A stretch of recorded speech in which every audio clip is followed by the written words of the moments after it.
جب مجھے معلوم ہوا کہ وزیر اعظم اور سیکریٹری جنرل چودھری محمد علی ان سے ملنا چاہتے ہیں۔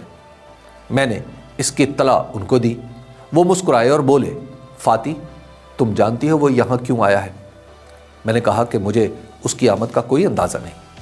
وہ بولے، وہ یہ جاننا چاہتا ہے کہ میری بیماری کتنی شدید ہے، میں کتنا عرصہ مزید زندہ رہ سکتا ہوں۔ چند منٹ بعد انہوں نے مجھ سے کہا، نیچے جاؤ، وزیر اعظم سے کہو میں اس سے ابھی ملوں گا۔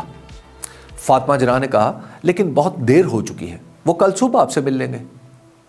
قائد اعظم نے کہا، نہیں، اسے ابھی آنے دو، وہ خود آ کر اپنی آنکھوں سے دیکھ لے۔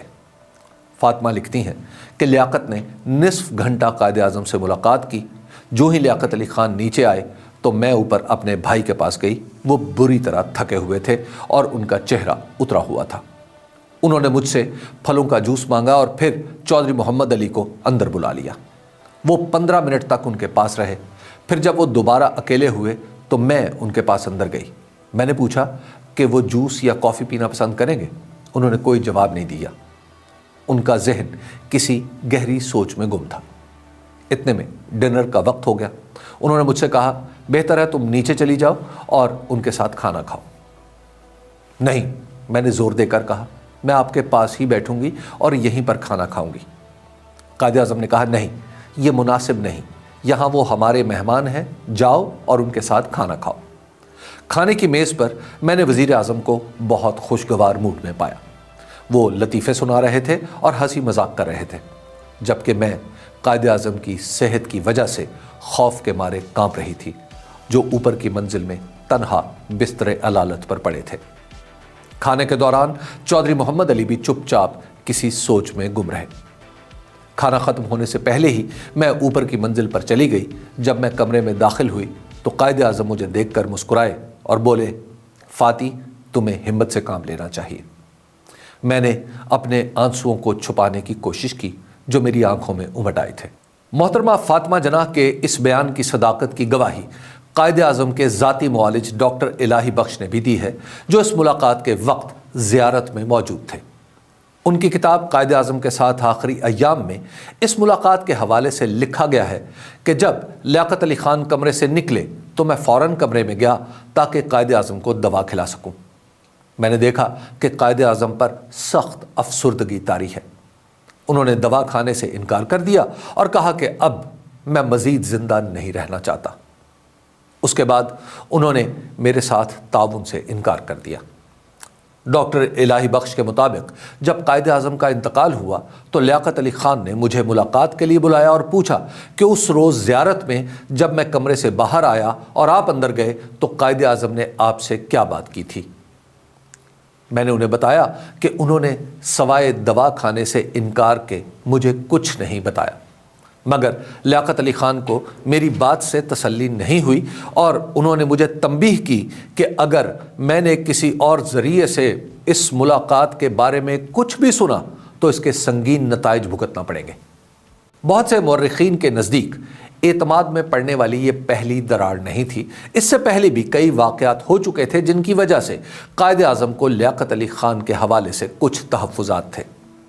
کے عزیز، مختار مسعود، ایوب کھوڑو اور سردار شوکت حیات نے اپنی تحریروں میں اس خیال کو تقویت دی ہے کہ 1945 کے لیاقت رسائی معاہدے کے بعد قائد اعظم لیاقت علی خان کی سیاسی سوجھ بوجھ سے مطمئن نہیں رہے تھے۔ تاہم نازک حالات کے باعث وہ مسلم لیگ میں کسی اندرونی اختلاف کو ظاہر نہیں کرنا چاہتے تھے۔ اس معاہدے کے ایک نقطے سے متعلق یہ دعویٰ کیا جاتا ہے کہ لیاقت علی خان نے عبوری حکومت میں برابر کی نمائندگی کے عوض پاکستان کے مطالبے سے دستبرداری کا اشارہ دیا تھا تاکہ ایک متحدہ بھارتی وفاق بن سکے۔ لیاقت علی خان نے یہ مذاکرات قائد اعظم کی باقاعدہ اجازت یا علم کے بغیر کیے تھے۔ جب یہ خبر اخبارات میں شائع ہوئی تو قائد اعظم کو سخت صدمہ ہوا اور انہوں نے اسے اپنی پیٹھ میں چھرا گھونپنے کے مترادف قرار دیا۔ قائد اعظم نے فوری طور پر اس معاہدے کو مسترد کر دیا کیونکہ یہ مسلم لیگ کے بنیادی موقف یعنی پاکستان کے مطالبے کے منافی تھا۔ قائد اعظم کی زندگی تک پاکستان کے سیاسی افق پر ان کے سوا کوئی بھی با اختیار نہیں تھا۔ البتہ ان کی وفات کے بعد لیاقت علی خان نے اپنے اختیارات کا استعمال کرنا شروع کر دیا۔ اس حوالے سے اہم ترین پیش رفت قرارداد مقاصد کی منظوری تھی، جس نے پاکستان کو قائد اعظم کے خیالات کے برعکس مذہبی ریاست بنا دیا۔ قائد اعظم ریاست اور مذہب کو الگ رکھنا چاہتے تھے، مگر لیاقت علی خان مذہبی طبقے کو ساتھ ملانے کے لیے مذہب کا استعمال کرنا چاہتے تھے۔ بعض روایات کے مطابق انہوں نے قائد اعظم کی زندگی میں یہ قرارداد ان سے منظور کرانا چاہی۔ جب انہوں نے زیارت میں یہ قرارداد تحریری طور پر قائد اعظم کو دکھائی تو انہوں نے پڑھنے کے بعد اسے غصے سے پھینک دیا اور اسے بھول جانے کا حکم دیا۔ قائد کی وفات کے بعد 7 مارچ 1949 کو لیاقت علی خان نے دستور ساز اسمبلی میں قرارداد مقاصد پیش کی، جو 12 مارچ کو منظور ہوئی اور پاکستان کے آئینی تشخص کی بنیاد بنی۔ اس قرارداد کی منظوری کے حوالے سے سابق گورنر جنرل اور صدر اسکندر مرزا نے اپنی یادداشتوں میں لکھا ہے کہ ان کی لیاقت علی خان سے گہری دوستی تھی۔ قرارداد مقاصد کہلانے والی اس دستاویز کی منظوری کے بعد انہوں نے لیاقت علی خان سے پوچھا کہ آپ نے یہ کیوں کیا ہے، تو اس پر لیاقت علی خان نے کہا، یہ میری سیاسی ضرورت تھی۔ لیاقت علی خان کا بطور وزیر اعظم صوبائی قیادت کے ساتھ تعلق مرکزیت پسند حکمران کا رہا۔ انہوں نے وفاق کی مضبوطی کے نام پر صوبائی خود مختاری کو پس پشت ڈالے رکھا۔ پنجاب میں افتخار حسین ممدوٹ اور سندھ میں محمد ایوب کھوڑوں کے ساتھ ان کے تعلقات شدید تناؤ کا شکار رہے۔ لیاقت علی خان نے ان وزرائے اعلیٰ کی سیاسی سرکشی کو کچلنے کے لیے پروڈا جیسے سخت قوانین کا سہارا لیا، جس کے تحت بدعنوانی کے الزامات لگا کر ایوب کھوڑوں کو نااہل کر دیا گیا۔ ان کے یہ اقدامات انتظامی اصلاحات سے زیادہ سیاسی وفاداری حاصل کرنے کی کوشش تھے، جس نے صوبوں میں مرکز کے خلاف نفرت کے بیج بو دیے۔ لیاقت علی خان نے پنجاب جیسے کلیدی صوبے میں مرکز کی گرفت مضبوط رکھنے کے لیے ممدوٹ کی آزادانہ سیاست کو ہمیشہ شک کی نگاہ سے دیکھا۔ جب ممدوٹ اور ممتاز دولتانہ کے درمیان اندرونی خلفشار بڑھا تو وزیر اعظم نے صلح جوئی کی بجائے مرکزیت پسند رویہ اپناتے ہوئے جنوری 1949 میں ممدوٹ حکومت برطرف کر کے پنجاب میں گورنر راج نافذ کر دیا اور ممدوٹ کو پروڈا قانون سے سیاسی طور پر مفلوج کر دیا۔ اسی طرح حسین شہید سہروردی کے ساتھ لیاقت علی خان کا رویہ تضحیک آمیز اور دشمنی پر مبنی تھا۔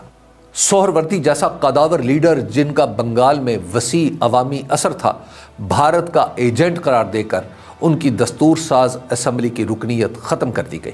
اس فیصلے نے نہ صرف مشرقی پاکستان میں بیگانگی کا احساس پیدا کیا، بلکہ مسلم لیگ کو عوامی تحریک کی بجائے ایک مخصوص ٹولے کی جماعت بنا دیا، جس کا خمیازہ پاکستان کو بعد میں سقوط ڈھاکہ کی صورت میں بھگتنا پڑا۔ لیاقت علی خان کے دور حکومت میں سیاسی مخالفین کے ساتھ جو سلوک ہو رہا تھا، اسے پاکستان کے پہلے وزیر قانون جوگندر ناتھ منڈل نے اکتوبر 1950 میں اپنے استعفے میں لکھ کر تاریخ کا حصہ بنا دیا۔ انہوں نے لکھا کہ قائد اعظم کی وفات کے بعد اقلیتوں کے ساتھ بہتر سلوک ہو رہا ہے، نہ ملک میں بنیادی آزادیوں کا کوئی تصور باقی بچا ہے۔ انہوں نے وزیر اعظم لیاقت علی خان کو مخاطب کر کے کہا کہ آپ کی حکومت میں کئی لوگوں کو مقدمہ چلائے بغیر ہی جیل میں رکھا گیا ہے۔ ان واقعات کا سیاسی پہلو اپنی جگہ، لیکن لیاقت علی خان کے حوالے سے قائد اعظم کے تحفظات کے ساتھ ساتھ ان پر عملی اعتماد کی بھی کئی گواہیاں موجود ہیں۔ اسی عہد کے ممتاز سول بیوروکریٹ سید ہاشم رضا نے قائد اعظم محمد علی جناح اور نوابزادہ لیاقت علی خان کے فکری اور سیاسی رشتے کو چین کے ماؤ زے تونگ اور چو انلائی سے تشبیہ دی۔ یہ محض ایک استعارہ نہیں تھا، بلکہ اس غیر معمولی وحدت فکر کا اعتراف تھا جس کے تحت قائد اعظم نے عوامی اجتماعات میں جن دو شخصیات کی خدمات کا برملا اعتراف کیا، ان میں سے ایک لیاقت علی خان تھے۔ ایک موقع پر قائد اعظم نے ان کی قربانیوں کو کارل مارکس کی اصطلاح پرولتاری سے تعبیر کیا تھا، یعنی وہ شخص جو سب کچھ قوم پر نچھاور کر کے غریب ہو چکا ہے۔ اسی طرح جب قائد اعظم نے اپنے وصیت نامے پر عمل درآمد کے لیے محترمہ فاطمہ جناح کے ساتھ لیاقت علی خان کو اپنا وصی مقرر کیا، یہ بھی کوئی رسمی فیصلہ نہیں تھا، بلکہ قیادت کی امانت کا اعلان بھی تھا۔ 27 دسمبر 1947 کو محترمہ فاطمہ جناح اور بیگم رانا لیاقت علی خان کے مابین غلط فہمی پیدا ہوئی۔ اس کے نتیجے میں لیاقت علی خان نے وزارت عظمیٰ کے عہدے سے استعفیٰ پیش کیا تو قائد اعظم نے اسے فوراً مسترد کر دیا۔ اگر اعتماد کی فضا کمزور ہوتی تو یہ استعفیٰ قبول بھی ہو سکتا تھا، مگر اس کی ایک توجہ یہ بھی ہو سکتی ہے کہ پاکستان بننے کے صرف 3 ماہ بعد وزیر اعظم کی تبدیلی دنیا کو اچھا پیغام نہ دیتی۔ اپریل 1950 میں لیاقت علی خان نے بھارتی وزیر اعظم جواہر لال نہرو کے ساتھ ایک معاہدہ کیا جو لیاقت نہرو معاہدے کے نام سے جانا جاتا ہے۔ اس معاہدے کا مقصد دونوں ممالک میں اقلیتوں کے حقوق کا تحفظ کرنا تھا۔ معاہدے کے تحت مہاجرین کو اپنی جائیدادیں بیچنے یا سنبھالنے کے لیے واپس جانے کی اجازت دی گئی تھی، لیکن بڑھتی ہوئی فرقہ وارانہ نفرت اور دونوں ممالک میں مقامی مزاحمت کے باعث لاکھوں مہاجرین اپنی جائیدادوں سے مستقل طور پر محروم ہو گئے۔ جائیدادوں کے بدلے معاوضے کی ادائیگی کا نظام انتہائی سست اور پیچیدہ رہا، جس سے بے گھر ہونے والے افراد کی معاشی بحالی ممکن نہیں ہو سکی۔ معاہدے میں اقلیتوں کے تحفظ اور جائیداد کی واپسی کے لیے مضبوط قانون یا بین الاقوامی نگرانی کا کوئی طریقہ کار نہیں تھا، جس کی وجہ سے یہ محض ایک دستاویز کے سوا کچھ نہ رہا۔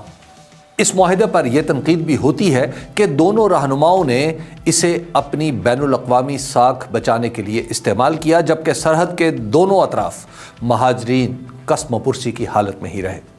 بہرحال لیاقت علی خان نے متروکہ املاک میں اپنی ذاتی جائیداد کے بدلے کوئی دعویٰ داخل نہ کیا اور دہلی کی قیمتی کوٹھی پاکستان کے سفارت خانے کے لیے بلا معاوضہ پیش کر دی۔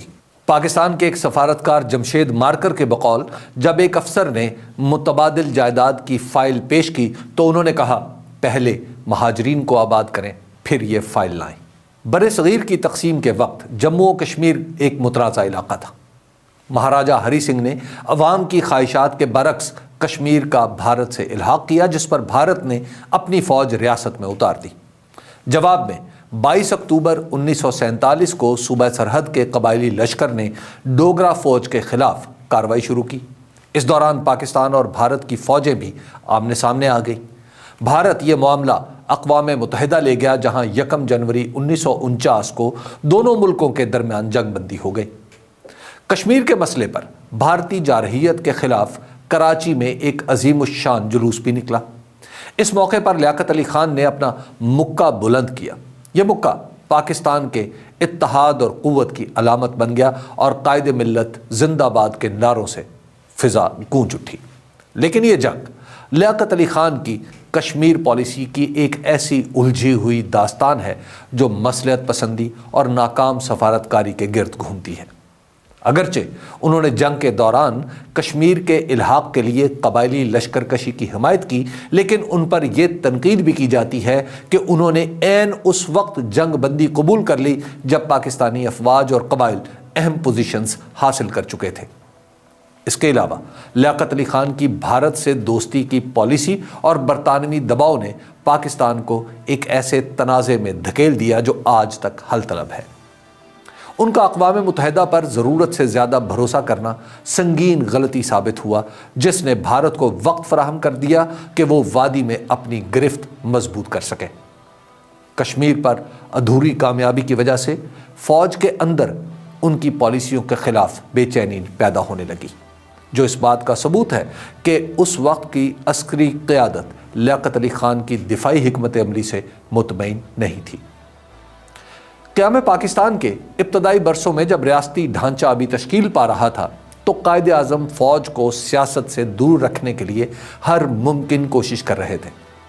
بعض محققین کے نزدیک سیاست میں دخل اندازی کی وجہ سے قائد اعظم نے ایوب خان نامی ایک بریگیڈیئر کو برطرف کرنے کے لیے کہا تھا۔ اس بریگیڈیئر کو قائد اعظم کے احکامات کے برعکس نہ صرف نکالا نہیں گیا بلکہ پہلے وزیرستان اور پھر ڈھاکہ بھیج دیا گیا۔ جب قائد اعظم ڈھاکہ گئے تو ایوب خان ان کے استقبال کے لیے ایئرپورٹ آئے۔ ایوب خان کو دیکھ کر انہوں نے پوچھا، تم ابھی تک فوج میں ہو؟ یہی بریگیڈیئر ایوب خان لیاقت علی خان کے قریب ہوتے چلے گئے۔ لیاقت علی خان اور جنرل ایوب خان کے تعلق کی ڈور ایک تیسرے کردار جو اس وقت سیکرٹری دفاع تھے اسکندر مرزا کے ہاتھ میں تھی۔ وہ سویلین اور عسکری اداروں کے درمیان پل کا کام کر رہے تھے۔ 1949 میں لیاقت علی خان نے جنرل ایوب خان کو ہلال جرت سے نوازا۔